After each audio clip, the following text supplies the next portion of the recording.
טוב, אז מה כל חברים, אני היום מזמין אתכם לראות את הגינה התאילנדית שלי. וקודם כל יש לנו את הפרגולה, יש לנו פה כיסא החותרת ומדים, יש לנו פה קובו, יש לנו פה אלוברה, ויש לנו פה קקטוסים מדהימים גם. יש לנו פה סן פדרו, עוד סן פדרו שהוא גם יפה. יש לנו כאן עוד סן פדרואים שגדלו על אחד ארוך, יש לנו כאן עוד סן פדרואים ואחד קטנצ'יק שם, כמו זה.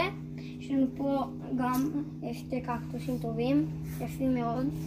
יש לנו כאן עוד קקטוסים מלאים. יש לנו כאן עוד 3 סן פדרואים, הנה הוציאו עוד אחד. יש לנו כאן את זה, אמא שלי מאוד רצתה. ויש לנו כאן כזה, שזה קקטוס מאוד יפה. יש לנו כזה. יש לנו זה שזה קקטוס מאוד יפה כמו שראיתם שם בהתחלה, ויש לנו פפאיה. אוקיי, יש לנו גם את האל, שאם עושים ככה יש לו ריח מדהים. אם הייתם פה זה היה מאוד טוב, הייתם מריחים, יש לו ריח מדהים. יש לנו פה אוזן פיל, יש לנו פה מנגו, ליצ'י, יש לנו פה אודל ואודל, יש לנו פה פפאיה כמו שרואים, יש לנו פה אבוקדו. מה שמיוחד בלימון הזה, קוראים לו יוריקה, זה שאין לו גרעינים ובעונה הוא צהוב כולו. תראו כבר כמה לימונים יש לנו וכבר מתחילים לצמוח המון. ויש לנו כאן עוד פפאיה, יש לנו כאן קרמבולה כמו שאתם רואים, כבר צומח המון פירות.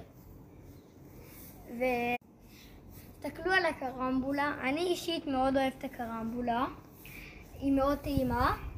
ובואו לצבא.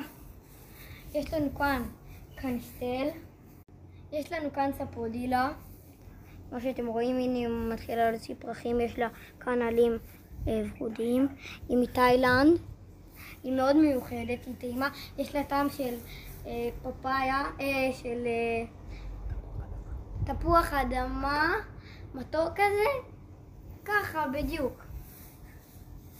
ויש לנו כאן את הקניסטל, הנה אתם רואים, הוא הוציא כבר כאן פרי כמו שאתם רואים.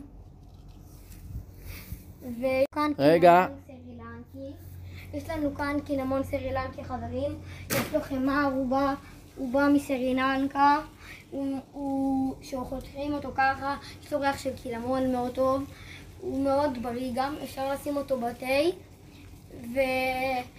ושמים אותו בכל מיני תבשילים. יש לנו כאן מלפפון כמו שאתם רואים, הנה יש לנו כאן מלפפון. לעוד סרטונים טובים שלי, שימו לייק.